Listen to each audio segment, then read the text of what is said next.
is Caleb Greenwell. I'm 19 years old and I'm a freshman at the University of Louisville. I was diagnosed with Hodgkin's lymphoma in the summer going into my 8th grade year in middle school. I've been having some respiratory problems that we thought were related to allergies. Whenever I would engage in physical activity or sports, I was having trouble breathing. I was constantly coughing. I had stuff in my throat, you know. I couldn't sleep at night. I was always constantly infected with, just various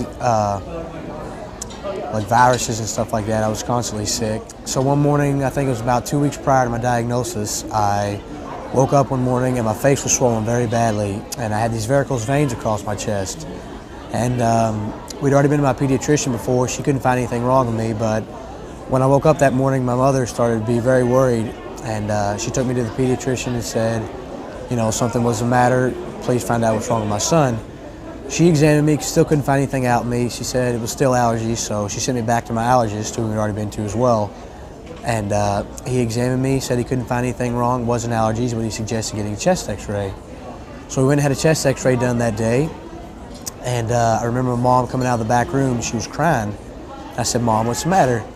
And she said, "You have a softball-sized tumor wrapped around your esophagus. It's blocking the blood flow, just as the allergist thought, and it's constricting your airways, keeping you from breathing."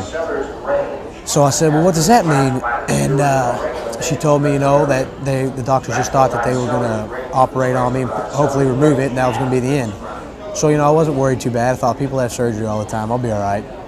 So I went home, went about my day as I normally would, and later that evening I was in my room, and my mother came in and said we had to go down to the hospital again, and she told me to pack my suitcase and pack toothbrush, deodorant, an overnight change of clothes. We might have to stay a few nights at the hospital.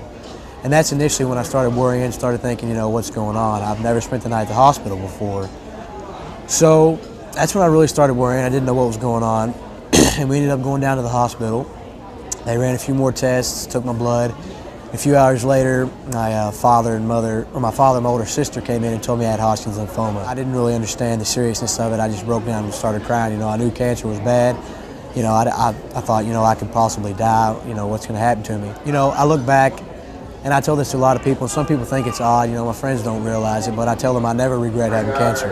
Sure, I don't want to ever go through that again. It was a very hard time in my life for myself, my friends, and my family.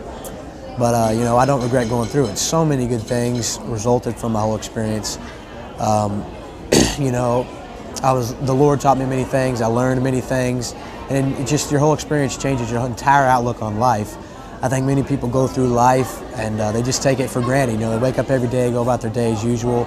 They don't think anything, But I believe every day given to you is a gift by God. And every day I wake up, I try to remember to thank Him for the day He's given me.